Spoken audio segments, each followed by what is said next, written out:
4 years ago, Austin, Texas.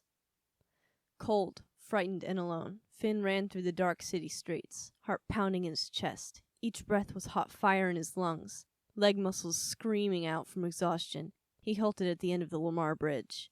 Gasping for air, he leaned against a concrete post and peered down to the water below. He scanned the riverbank, searching for a place to hide, to rest. Under the bridge, he spied a hidden area tucked away between the deck and the first arch. Perfect. He glanced backward. The street was empty. Not a single person in sight. Without a sound, he hopped the rail and scrambled down the uneven steps. Pausing one more time, he listened for any sign that he was being followed. All he could hear was the river coursing by and the pounding of his own heartbeat. He was alone. Relieved, he scurried up along the concrete arch, worked his way around the columns, and finally sat still. Having run 4 miles from the east end of the city to the river downtown, exhaustion swept over him. His hair was a sweaty, tangled mess on his head. The cool night air on his damp skin chilled him to the bone. Limbs weak and throat dry, breathing was pure misery. Shivering, he pulled his legs to his chest, wrapped his arms around, and rested his forehead on his knees. Pain, fear, and anger washed over him. He broke down and sobbed. Curled up under the bridge, Finn lost track of his surroundings. He stopped crying and stared down at his feet, listening to the sound of the river coursing below. He was numb, his mind blank. He rocked back and forth. A soft, shuffling sound emanated from his right. Someone or something was moving around.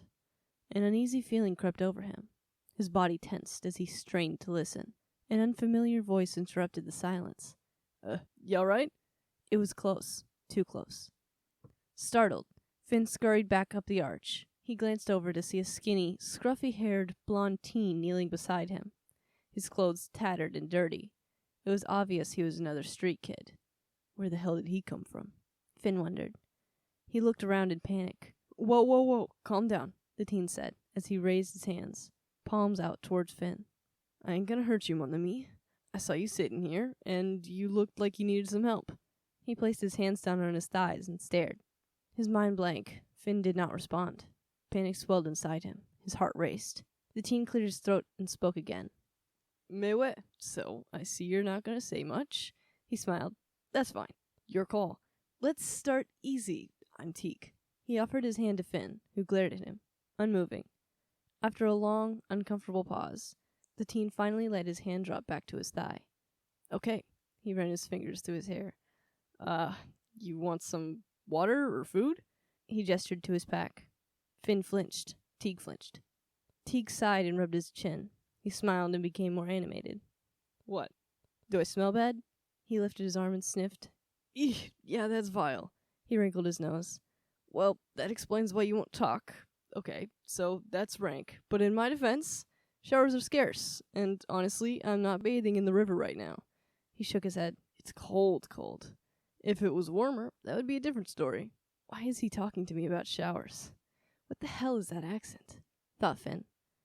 Riveted to the spot, Finn's mind told him to run, but he couldn't move. Teague continued to rattle on. The nights have been chilly lately, wouldn't you say? He leaned closer.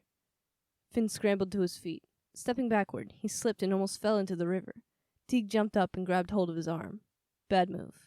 Finn wrenched his arm away and swung a hard right jab that landed on the side of Teague's jaw. With a howl, he cupped his hand over his mouth. Fais putain! Teague cursed to his fingers. Lowering his hands, he sneered and spat blood into the river below. Nostrils flaring, he tilted his head to the side, balled his fist, and punched Finn in the nose. Pain shot up through his head as he slammed back against the column. Nose bleeding, he regained his footing and swung again.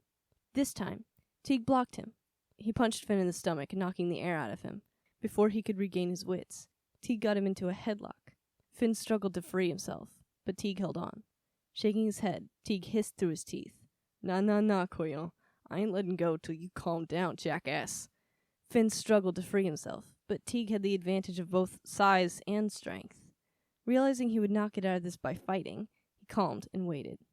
Teague spoke again. Très bien. I see you finally understand the situation here. Calm the hell down. If you struggle, it's only gonna hurt more. That last sentence triggered a renewed sense of panic in Finn. He whimpered and thrashed about. Teague tightened his grip. Okay, so that was probably the creepiest thing I have ever said to anyone. And I do mean ever. Sorry, I did not mean that how it sounded.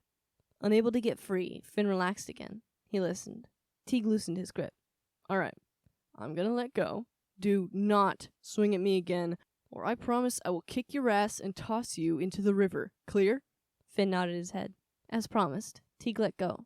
Breathing heavily, Finn stepped back and adjusted his clothes. Now, let's try this one more time, shall we? My name is Teague.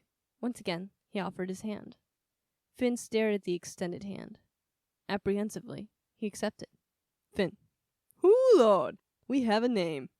Teague flashed a cocky smirk. Okay, Finn, what brings you here to my bridge, and why the fuck did you hit me? Teague spoke with the thick drawl of a country boy, but some of the words he used were French. At least they sounded that way. Such a strange combination. What? Finn's voice cracked. He stared at Teague. Is he serious? Teague's language confused him. He seemed okay, but then so did the other street kid Finn trusted a week ago. He didn't want another repeat of that whole nightmare. You heard me, couillon, Teague responded, tapping his forehead with his fingers to the cadence of each word. He said, Est-ce fou? Someone comes up to offer you help and you respond with this feral bullshit where you haul off and punch him in the face? Not cool, man. Not cool. He shook his head. Finn's mind whirled. He couldn't believe he was being scolded for defending himself. What the hell does he want? Undaunted, Teague continued to talk. Are you even going to say anything, or are you just going to stand there, slack-jawed, staring at me? What the hell's wrong with you? Finn snapped. What do you want from me? His throat ached with each word. Teague took a slight step back. His face relaxed. He blinked. Then spoke in a friendlier tone. Okay, look. I realize we got off on the wrong foot. Let's backtrack. I was trying to sleep over there, minding my business. He gestured toward his pack on the other side of the arch. I saw you come inside and heard you crying. You're a freaking mess. I thought, probably bitte. This kid could probably use some help. I wasn't crying, replied Finn. Teague nodded his head and smirked. His eyes sparkled with amusement. Uh-huh, sure, he said. Regardless, I've got a little food in my pack. Water too. I'm only guessing, but it looks like you haven't eaten in a while. Finn nodded. After gesturing for Finn to stay put, Teague took a step backward and walked along the barrel to his pack.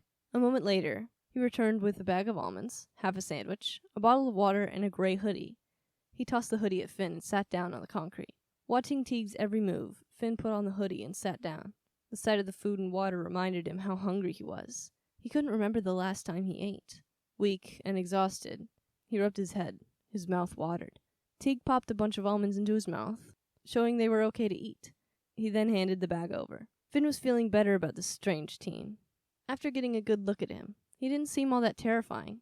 He supposed he was a year older than himself, maybe 15. He had an expressive way of speaking. Finn got the sense that if you paid close attention to Teague, his face would reveal his thoughts, so he watched. Teague broke the silence. It's a little chilly to be without a jacket. Yeah, it is. Thanks for the hoodie. Disdain, replied Teague. Is that French? Teague grinned. Sorry, it's habit. Where I grew up, it's just the way folks talk. Where's that?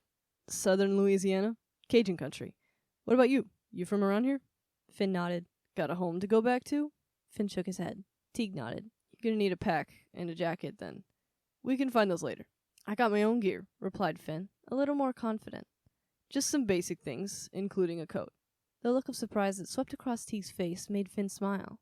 Teague grinned. And where is this? At the state park at the south end of town. I was camping out there about a week ago. I came into town to get a few supplies and, well, things happened.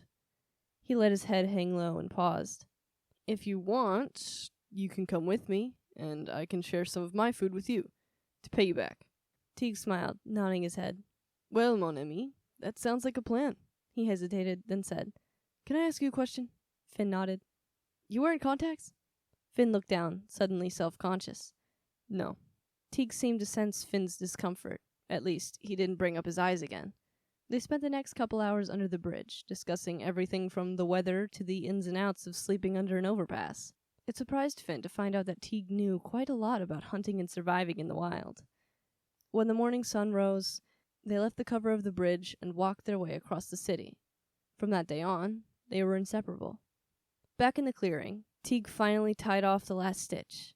He rinsed the wound one more time, then applied the clean gauze, holding it into place with a fresh bandana tied around Finn's head. I think you'll survive now, he declared, as he handed the remaining supplies back to their original owners. Finn sat up. His head ached a little, but overall, he was feeling much better. He rubbed his head, then looked around at his friends. So where the hell are we?